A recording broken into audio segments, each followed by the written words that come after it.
Jacó, sendo o sopro uma técnica eminentemente concentradora, mesmo considerando o sopro frio, pode-se ou deve-se usar o sopro como técnica dispersiva? A técnica do sopro frio, ela é uma técnica que ela tem atributos dispersivos. Normalmente, quando você usa o sopro num único jato frio, ela funciona como dispersiva. E se você quiser soprar o paciente longitudinalmente, é um dispersivo como se fosse longitudinal. Agora, a insuflação quente não dá para fazer isso, mas na fria é possível. Já vi fazerem essa técnica inclusive no TDM. No TDM algumas vezes se usa o sopro frio como dispersivo.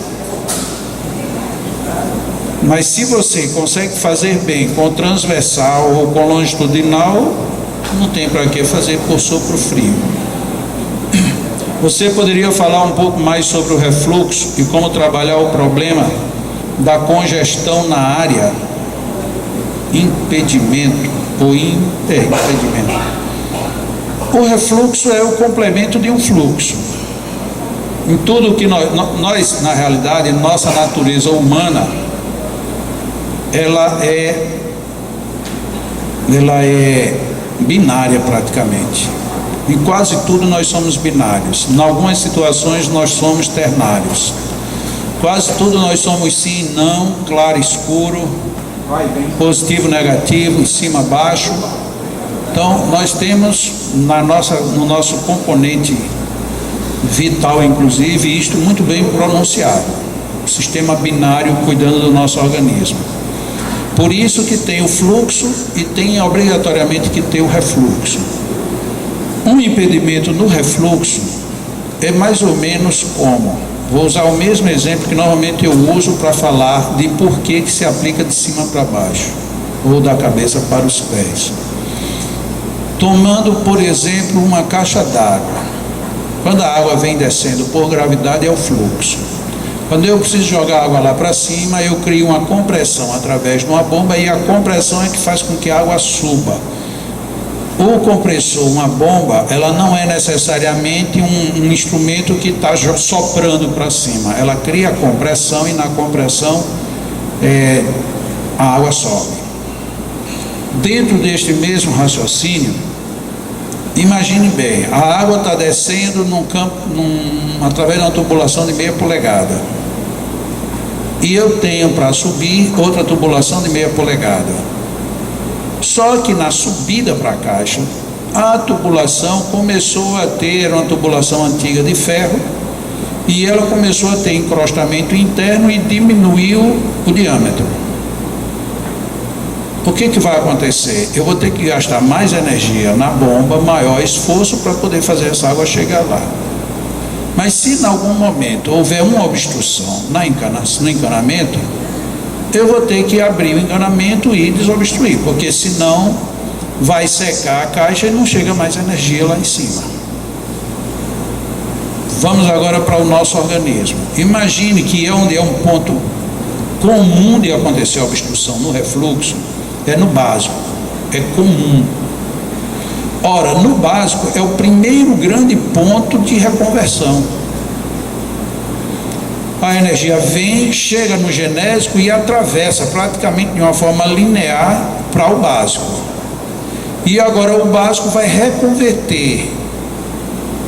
Mas quando ele começa a reconverter, não tem para onde jogar essa energia, porque ele está com a congestão. O que vai acontecer? O sistema como um todo começa a ficar desabastecido. E aí você começa a padecer de mil coisas. Hoje em dia a gente já tem mais ou menos algum... o computador que está tocando aqui, eu pensei que era o mundo espiritual que estava tocando aqui para mim, mas não é o computador. Eu digo, nossa, agora eu estou ouvindo o mundo espiritual, mas não é o mundo físico. Bira tirou o conector daqui, aí o computador está aqui cantando no meu ouvido. Mas tudo bem, Bira, você devia só ter me dito que meu Deus, mamãe está por aqui, ela trouxe uns anjos para tocar aqui para me fortalecer. Agora, vamos voltar para a questão. Tem doenças hoje que a gente não pode dizer 100%, mas há alta possibilidade de que sejam enfermidades de origem refluxo. Por quê? Porque milenarmente a gente vem trabalhando no fluxo. E quando eu estou dizendo milenarmente, eu não estou dizendo por força de expressão, não, eu estou dizendo por ser real. Milenarmente a gente trabalha diabetes no fluxo. E onde é que a gente começa o trabalho de diabetes? No pâncreas. O pâncreas é associado a quem? Ao esplênico. Mas o que é que a gente conseguiu de evolução trabalhando no pâncreas, seja pelo modelo que for até hoje? O que é que a gente tem conseguido? Quase nada. E não foi o magnetismo, não, foi ninguém. Ah, mas tem um chá que resolve. Resolve se você ainda não for insulino dependente. Resolve, mas ao custo de você comprometer o seu sistema noutra zona. Bom, e aí o fato é que está lá o diabetes até hoje, aí tomando conta de todo mundo. Aí onde é que a gente começou a encontrar as primeiras respostas satisfatórias no magnetismo? Trabalhando o refluxo. Trabalha o pâncreas, sim. Onde? No reverso do esplênico. E onde é que está o reverso do esplênico? Lá do lado direito. Mas você trabalha o men, reforça o cardíaco, mas passando pelo reverso do esplênico. E aí você começa a ter resposta positiva. Só para dar um número, se você trabalha o pâncreas no fluxo, imaginemos que você tenha um paciente com diabetes controlada e que ela de manhã cedo, ela tenha sempre entre 120 e 130 unidades. No mesmo procedimento, você faz trabalho no pâncreas, ela vai descer ali para 115, 120. Mas você vai ter que tomar passo de novo, porque se não tomar, volta tudo outra vez. Aí você começa a trabalhar no refluxo. Aí ela começa a descer para 80, 90. Ou seja, dentro dos limites do não diabético. Qual é a desvantagem que ainda existe? Tem que continuar sempre. Não existe limite. Não existe, entre aspas, uma recuperação do sistema pancreático. Mas pelo menos já se sabe onde há uma reelaboração. A reelaboração do processo de quebra da glicose, ela é função de refluxo e não de fluxo. Quando começou a se trabalhar isso, juntinho veio uma solução de um outro problema milenar: hipertensão. A hipertensão, quando você trabalha pelo refluxo, você controla a hipertensão sem medicamentos. Então é uma doença típica de refluxo, porque se fosse de fluxo, alguém já teria trabalhado diretamente o cardíaco e resolveria. Mas aí você trabalha o cardíaco e não resolve. Então, o incremento de se raciocinar, ou racionalizar agora, o entendimento do refluxo, muda o contexto em que a gente sempre trabalhou. A gente sempre trabalhou só perto e só na frente. De repente alguém chamou a atenção que pode ter perto, mais ou menos, e distante. Depois que tem o refluxo, e como tem o refluxo, se trabalhava só para evitar os concentrados, as congestões no refluxo. De repente agora começa a aparecer necessidade de entender por que em determinada zona existe um redemoinho forte. Que redemoinho forte é esse? É o men. Ah, mas ninguém nem falou nisso nunca. Pois é, e daí? Adianta nunca ter falado e você agora descobriu o que você vai fazer? Que inclusive, fique-se bem registrado, quem trouxe para nós o uso do men foi Ionara Rocha, lá da Flórida, por ocasião do 5º Encontro Mundial de Magnetizadores Espíritas. Muita gente está pensando que fui eu, e não fui eu não, foi Ionara quem colocou para nós no meio espírita a consideração válida, porque não é a consideração apenas que em alguma cultura tem, não, ela trouxe a informação com a pontuação positiva. E aí está aí, tem um novo centro, está no refluxo. Ora, o men está aqui na altura do umbigo, às costas. Se você tem um bloqueio no básico, ele está abaixo. Significa dizer o quê? Que esse bloqueio sequer chega ao men.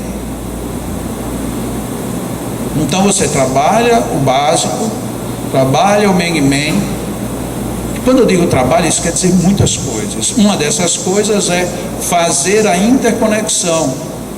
Porque se você tem um bloqueio muito tempo nesta zona, não é assim, desbloqueei, então está tudo resolvido, não, está desbloqueado.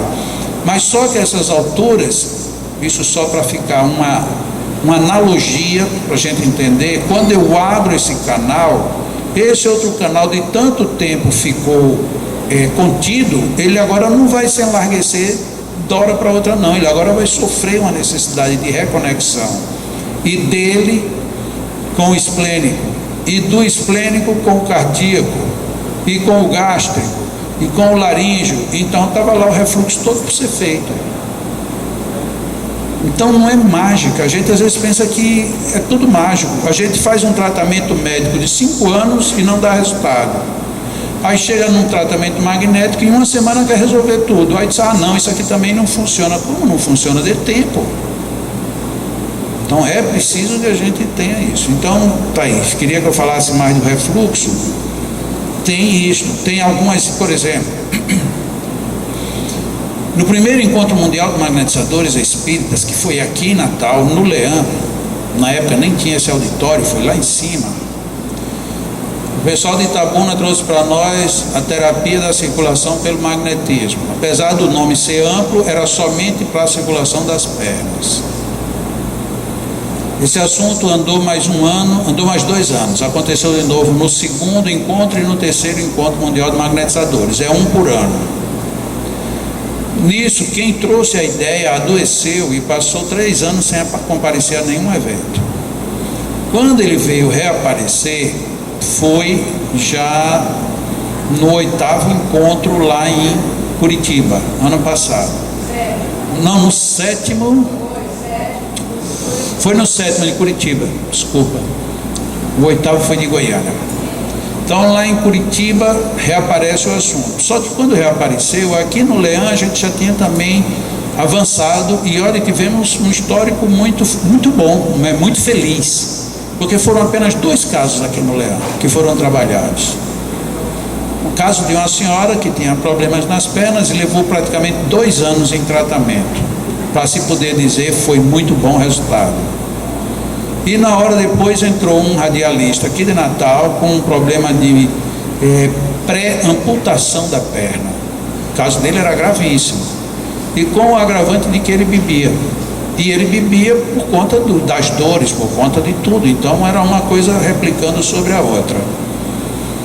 E apesar do caso dele ser muito grave e ainda ter esse componente de desajuste, a terapia dele, se eu não estiver me enganando com os números, foi de 1 ano e meio, ou menos do que isso.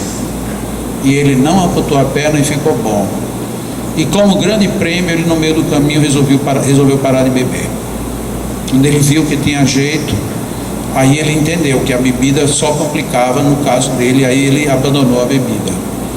E não era espírita, não é espírita, e depois que ficou bom, inclusive nem voltou aqui ao Leão. Então, para ninguém pensar que a gente só atende as pessoas que são nossas, entre aspas. Então a gente avançou, apesar de 2 casos, porque como o primeiro caso era mais simples e demorou muito para se resolver, a gente começou a tentar fazer umas alterações, e se alterou o modelo que tinha sido apresentado lá no início. E já lá no 7º a gente já tinha, portanto no 7º Encontro Mundial de Magnetizadores, a gente já tinha um outro histórico da terapia da circulação. Do 7º para o 8º, a gente fez um estudo aqui em Natal, aqui no Leão, sobre o TCM, que contou inclusive com uma parte muito interessante, com a participação de uma amiga, que eu não quero mais dizer o nome dela, para não dizer que eu só estou falando nela, que ela fez aqui a apresentação. No estudo ela trouxe o caso sobre a ótica da fisiologia, e quando a gente cruzou uma situação com a outra, aí a gente vê como não existe nada necessariamente ou solto ou contraditório. Simplesmente às vezes a gente não estuda ou não conecta os estudos, aquela expressão, aquela palavrinha mágica que existe hoje chamada link. A gente tem as 2 coisas, mas não conseguem linkar uma na outra. E foi exatamente nesse estudo, que era uma reciclagem aqui no Leão, que foi feito, onde a gente viu todos os links entre as funções fisiológicas e agora os novos centros vitais que estavam sendo considerados, que eram os centros das nádegas, na coxa, no joelho, no meio da panturrilha e nos pés. Com um problema: os centros vitais das panturrilhas não eram nem para frente nem para trás, eram para dentro. E como é que se vai trabalhar? Esses centros são de frente um para o outro. Então, o da perna esquerda abre para cá e o da perna direita abre para lá. E até então a gente poderia dizer que isso era uma excrescência. De onde foi que você tirou isso? Qual é a obra séria que fala isso? E não tinha. Mas quando veio a colocação da fisiologia dentro da análise fisiológica, e que se cruza as informações das safenas, dos vasos que passam pelas pernas e pelos músculos, aí se entende exatamente onde está a interseção desses dois centros. Daí a validade da gente ter, à medida do possível, um bom estudo de fisiologia. E aí até eu brinco, às vezes nos cursos, eu digo: olha, eu sei que é um negócio chato, mas às vezes a paciente se deita, você vai fazer um TCM, aí você vai ter que pedir para ela abrir as pernas. Então a gente tem que pedir com muito jeito, mas se você quer fazer um TCM, quando você chegar nas panturrilhas, como você vai passar a mão por dentro das pernas, a mulher vai ter que estar com a perna um pouco aberta. E aí, se ela vier de calça comprida é mais fácil, ou então com um vestido muito longo. Mas é um fenômeno que você não tem como contrariar, porque é da natureza. Se você não faz isso deste jeito, fica como que se você conseguiu tratar até um ponto e daqui a pouco para de circular. E o melhor, uma técnica que surgiu para trabalhar apenas membros inferiores. Com essa fusão toda, o resultado final é que hoje a gente já pode dizer que o TCM é uma terapia da circulação pelo magnetismo e não mais da circulação dos membros inferiores. Estudando, pesquisando, não tendo medo, experimentando, e até que a gente chega lá. Como deve ser feita a magnetização nos pacientes afetados pelo uso de drogas e álcool? Complexo demais, muito complexo. Não é fácil, por mil razões não é fácil. Primeiro de tudo, quem usa álcool regularmente e quem usa drogas mais pesadas ainda, toda a sua estrutura energética está descompensada, toda. E se recompensar um centro de força dá trabalho, recompensar um todo dá mais trabalho ainda. Tem grupos que começam a ensaiar, a fazer pesquisas. Isso aqui é um setor importantíssimo, mas que está ainda bem ao Deus dará. Nós tivemos aqui no Leão, acho que há 4 meses, 3 meses no máximo, um dos nossos cafés culturais, que acontece sempre no primeiro domingo de cada mês, a não ser que no primeiro domingo tenha um problema muito complicado. Exceção da regra, nunca é em janeiro, porque em janeiro a gente tem esse seminário, e ficaria muito pesado para a equipe trabalhar o primeiro final de semana com café cultural e os outros no seminário. Então, o único mês que não tem café cultural no Leão é em janeiro. Em fevereiro deste ano, não será no primeiro final de semana por conta do carnaval, então será no segundo final de semana. Voltando, então nós convidamos Enio Francisco, que é lá de Goiânia. E Enio Francisco, ele já foi usuário, é psicólogo, especializado em psicologia para lidar com drogaditos e codependentes. E ele fez aqui umas colocações e ele trabalha profissionalmente com pessoas que lidam com drogas e trabalha espiriticamente com pessoas que têm problemas com drogas. Portanto, é uma pessoa que está por dentro e fora. E ele me fez uma proposta que eu já confirmei, disse que sim, mas eu ainda preciso ver com ele como é que a gente vai viabilizar. Ele pretende desenvolver uma ação direta com drogaditos e magnetismo. Tem uma outra pessoa associada ao grupo lá de Porto Alegre que trabalha também com isto. mas não existe nenhum trabalho que tenha sido apresentado, que até onde eu saiba, em nenhum congresso espírita, onde mostre o vínculo direto. Mas, de uma forma ou de outra, é um trabalho pesado, né? É um trabalho, tem muito que se investigar, muito, tem que se descobrir o que, como, onde, de que maneira, e é promissor. Agora, alguém tem que mergulhar. Muita gente me pergunta com boa intenção: e por que você não examina isso? Porque isso não é algo que você tire um final de semana para ir ver. Eu acredito que este assunto pede uma dedicação de vida inteira. Você trabalhar com drogaditos e todos, você tem que viver para isso, em estudos magnéticos. Pergunta a mesma coisa para crianças. Crianças, dependendo do que seja, tem momentos que ela tem que ser tratada como adulto. Por exemplo, estou falando aqui em terapia, ok? Você tem uma criança que, se você não fizer nada, ela morre. Então esqueça que ela é criança e faça o que precisa ser feito. Eu fiz isso com o meu filho, do que eu falei hoje de manhã. Ou ele morria ou ele ficaria vegetativo. Eu não queria nenhuma coisa nem outra. Então eu tive que trabalhar. No dia mais crítico do processo dele na UTI, nesse dia eu apliquei 5 passes nele num único dia, num recém-nascido. Então eu tinha que tratá-lo como adulto. Fazia a filtragem, a emissão de fluidos o mais sutil possível, mas era para valer. E deu certo. Agora, se você vai aplicar passes numa criança, numa reunião singular, num passe comum, então aplique dispersivos o mais rápido e o mais suave possível e evite concentrados. Mas se quer trabalhar para fazer um processo de cura, aí tem que ir fundo. E inclusive isto vale para bebês no útero da mãe. Muitas vezes o bebê está lá dentro, vem uma má formação ou tem alguma complicação e o bebê vai vir de qualquer jeito. Deixa ele vir de qualquer jeito? Não, tente ver se você melhora o jeito. Não, mas e como é que eu vou fazer? É uma outra especialização, não é um negócio para todo mundo sair agora querendo brincar e trabalhar crianças deformadas em feto. Mas é extremamente viável. E com possibilidades e resultados muito esperançosos. Qual a referência entre relação magnética, plano de referência e tato magnético? A relação magnética é você estabelecer um padrão de sintonia com quem você vai aplicar o passe.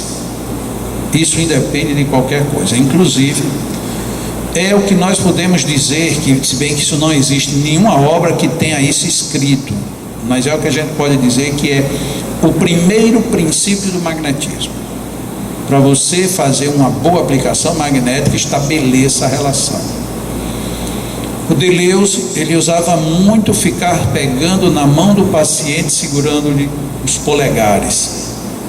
O La Fontaine também. Então, naquela época, era bem mais comum do que a gente imagina, você fazer ou fechar o circuito com o paciente, segurando-lhe as mãos, tocando o polegar com o polegar. E ali você ia induzindo ao relaxamento e você também ia tentando estabelecer uma sintonia com o estado do paciente. Quando você entrava no estado dele, ou você sentia que ele entrou no seu estado, a partir daí está estabelecida a relação magnética. Por princípio, a média que se gastava para isso era de 5 minutos. Ou seja, nesses 5 minutos ninguém fez nada.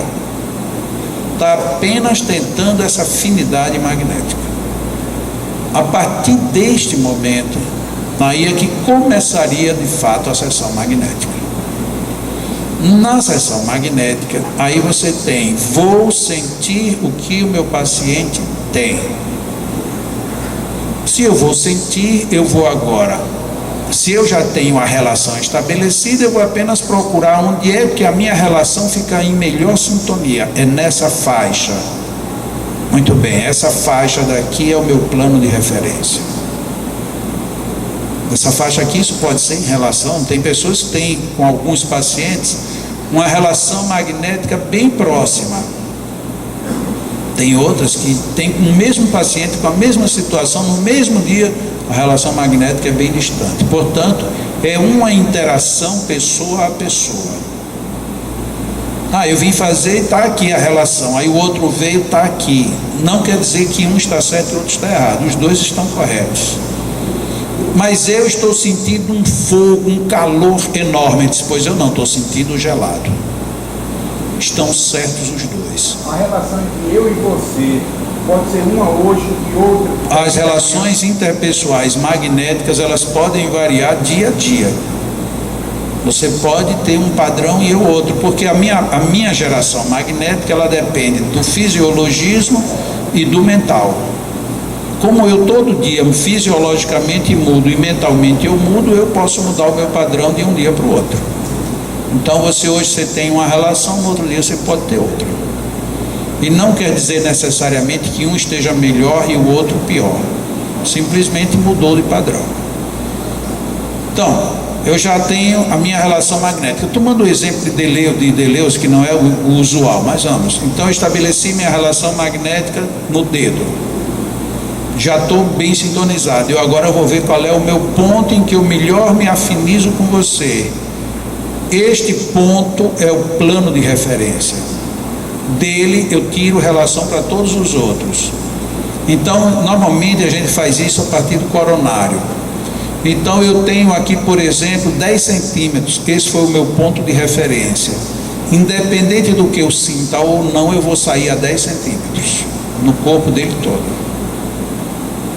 Porque se esse é o meu ponto de referência, o que quer que eu tenha de diferente aqui, eu vou sentir. E o meu tato magnético é eu sentir em cada ponto alguma coisa, ou no ponto que tiver descompensado. Então são 3 coisas que você pode colocar as 3 no mesmo movimento, mas são 3 coisas distintas. Estabelecer uma relação, ter o seu plano de referência e ter o seu tato magnético. Tem pessoas que conseguem muito bem, entram em relação, estabelece um plano de referência, mas o tato magnético é fraco e não percebe. Tem outras pessoas que têm o tato independente do plano de referência ou da relação. São as chamadas pessoas que têm a dupla vista natural, que nós podemos dizer tato magnético natural. Como é? A pessoa que se aproxima da outra sente o que a outra está sentindo.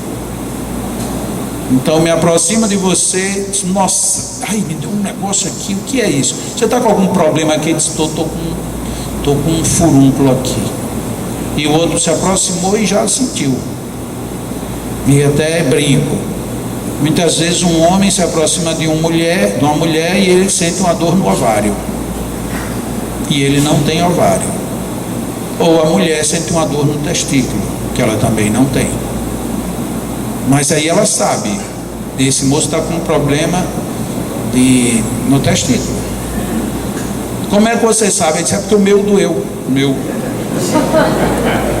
Sim, mas você tem? Não, eu não tinha. Até agora eu não tinha, mas a partir de agora eu já tenho. Então isso é tato magnético natural. Independe de plano de referência, independe do tato do você entrar em relação. A hipocondria poderia ser um tato magnético natural? Não, a hipocondria poderia ser uma descompensação psicológica. Não, porque a hipocondria ela atende outras questões que não é necessariamente apenas a de sentir o que o outro sente, né? A hipocondria é aquela situação que você diz, doutor, eu estou com um problema no fígado. Ele diz, por quê? Você está sentindo o quê? Não estou sentindo nada. Pois é, e como é que você acha que tem um problema no fígado? Foi porque eu estava lendo um livro e disse que quem tem problema no fígado não sente nada, por isso que eu acho que eu estou com esse problema.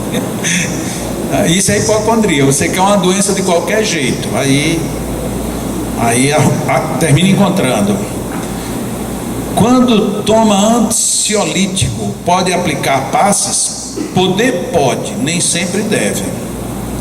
Imagine você tomar um ansiolítico pesado, vamos acertar numa dose boa, E você vai aplicar um passe magnético e por algum motivo isso transfere-se para o paciente. E o paciente já é zen. Para complicar o quadro, ele é zen, mas está com diarreia. Aí você passa um antiansiolítico, ele está ali, você está se sentindo bem todo. Eu estou aqui todo borrado, mas eu estou bem, eu estou tranquilo, porque eu não sei, porque depois do seu passo eu fiquei mais zen ainda do que eu já era. Quando a gente está tomando ansiolítico, é porque a gente está descompensado na zona psíquica.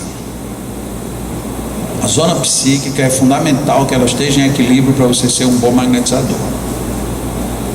Ideal então é que você ajuste psiquicamente, psicologicamente, energeticamente, para depois você fazer a aplicação. Esse é o ideal. Tem as situações de urgência e emergência. A situação de urgência e emergência tem em qualquer canto. Você está mal, está tomando remédio, está isso, mas aí seu filho está doente em casa. Aí você vai dizer que não faz? Não, você faz. Mas não é o ideal para você ir para uma casa trabalhar. Na casa você pede ajuda. No TDM2, como desobstruir os NADs esplênico-cardíaco? Rapaz, esse pessoal está estudando, viu? Essa pergunta daqui deve ter sido pegando carona na pergunta que a minha amiga Vânia fez. Eu disse, agora a gente vai para o intervalo e só depois eu respondo. E eu não ia responder agora não, eu ia esticar, até ela olhar para mim com cara feia e me perguntar, e você não vai responder minha pergunta? Mas essa daqui agora me colocou na situação de eu ter que lhe responder. Já pensou? Como é que eu coloco a mão no lugar e com a outra eu movimento? Quando é que isso acontece? Isso já é conjugação de técnicas. Na conjugação de técnicas, no princípio você vai fazer uma imposição e uma movimentação. Vamos imaginar o convencional, você vai fazer uma movimentação longitudinal. Então você tem uma imposição, então você tem que se conhecer como concentrador, e com a outra você vai fazer um dispersivo, você tem que se reconhecer como dispersor, para você ser eficiente. Normalmente se faz isso quando quer se desobstruir, não só NADs, mas por exemplo, quando você está trabalhando alguns tipos de bloqueios, eu vou dizer um dos bloqueios aqui, mas que não é para qualquer um fazer não, hein? Por favor. Quando você de repente você tem alguns bloqueios cardíacos, inclusive, muitas vezes você consegue desbloquear fazendo concentrado na zona superior e arrastando na zona inferior do músculo cardíaco. Bem se vê que é um movimento curto, normalmente bom para quem trabalha com dígitos. Localiza o coração, vê onde é que está a obstrução, contém a obstrução, cerca, funciona por imposição no ponto da obstrução e com a outra mão arrasta. Só que não é apenas fazer esse movimento. Isso é algo que tem que ser feito com muito critério e com muito domínio. Afinal de contas, você está num músculo extremamente importante e que pode comprometer. Então, vamos ter cuidado. Mas é possível. Normalmente se trabalha por concentrado na parte superior e arrastamento para o ponto inferior. Mas ainda aí é necessário entender de fisiologia, porque você vai tirar o trombo, vai tirar uma obstrução, vai tirar uma calcificação e vai levar para onde? Porque se você simplesmente tira e deixa solto, ele pode obstruir um vaso menor, pode complicar. Então eu estou só respondendo o que pode, mas não é só isso, não é fazer isso isoladamente, não, isso é irresponsabilidade. No NADs é muito comum, na depressão, por isso que veio a pergunta TDM2, você ter uma obstrução muito severa entre o cardíaco e o esplênico, ou seja, é um NAD principal também, que sai diretamente do cardíaco para o esplênico. Quando o esplênico precisa de energia e ele já saturou o genésico e o gástrico, o próximo que ele vai é para o cardíaco. No que ele puxa a energética do cardíaco, acontece a possibilidade de duas obstruções. Uma ele puxar tanto que o volume do que vem, nessa necessidade de densificação, entre aspas, enrijece e se estaciona no duto do NADES. Segunda hipótese mais frequente, que é a mais frequente, quando ele puxa a energia com tanta violência, porque ele é denso e vem buscar de um centro médio. Quando ele busca essa energia, é como se ele fizesse uma sucção muito forte. E, entre aspas, aqui, né, isso é só para a gente entender bem, a parede do tubo do NADES, no que você suga, isso aqui faz assim. Afina e cola uma parede na outra. E aqui está estabelecido o bloqueio. E para que isto? É uma forma do cardíaco se defender, porque ele vai ser sugado. Então vai ser sugado e vai tirar a energia do cardíaco. Se tirar a energia do cardíaco no tamanho que o esplênico precisa, o cardíaco vai entrar em colapso literal e você pode morrer. Então o coração se protege, tanto, ou seja, o NADES se fecha e protege o coração. Não é nem só o centro cardíaco, não, protege o coração. Só que depois tem um preço para isso. Perde-se essa irrigação. Então, quando você vai tratar um depressivo, já no nível 2 é muito comum ele estar com essa desconexão entre o cardíaco e o esplênico. Neste caso, a gente procura o ponto da obstrução, faz a imposição nele e com a outra mão o arrastamento. Aqui a gente já sabe para onde é o arrastamento, para o esplênico, porque é onde a gente quer estabelecer a reconexão. Lembrando, onde você fez a imposição, na sequência não, porque você está trabalhando por dispersão, mas onde você fez o concentrado é preciso. Muito bem, mas eu queria que mais gente soubesse, é preciso o quê? E os que estão dormindo, é preciso? Ah, legal. A turma está ficando esperta, gostei. Então faz o concentrado no ponto superior, arrasta e depois dispersa nesse ponto. Alguém poderia fazer uma pergunta curiosa: mas e se eu sentir que eu não consigo do ponto obstruído até o esplênico? Eu conseguiria fazer então o inverso do esplênico para o cardíaco? Eu digo sim. Como seria? Você pega agora o ponto superior, onde você fazia a imposição, e a partir dele você dispersa. E onde você estava levando o ponto, você agora fixa. Então agora, em vez de eu fazer fixo e disperso, eu agora faço fixo e disperso até aqui. E aí num outro momento eu venho fixo e disperso. Entenderam? Não? Estamos trabalhando o cardíaco. Vamos imaginar, aqui está o coração, aqui está a zona do cardíaco, aqui está o cardíaco. Então eu vou pegar do cardíaco para o esplênico, vamos colocar bem distante para ficar bem visualizado. Então aqui eu tenho zona cardíaca, aqui eu tenho zona esplênica. E esse tubo aqui, ó, está obstruído. Então eu perdi a conexão entre o cardíaco e o esplênico. Eu vou fazer no movimento mais natural. Aqui está o cardíaco, mas a obstrução eu senti que ela está neste ponto. Então neste ponto eu concentro e arrasto para o esplênico.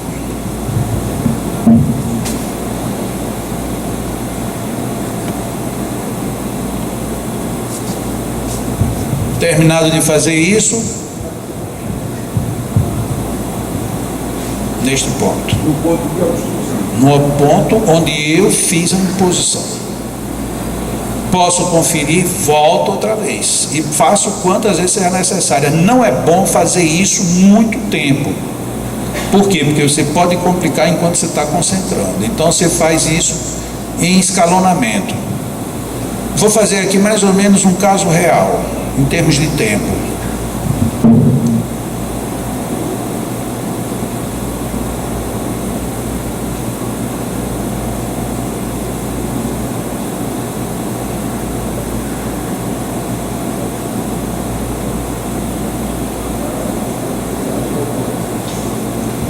seja daí para mais um pouco, mas assim, intercalando um e outro, um e outro.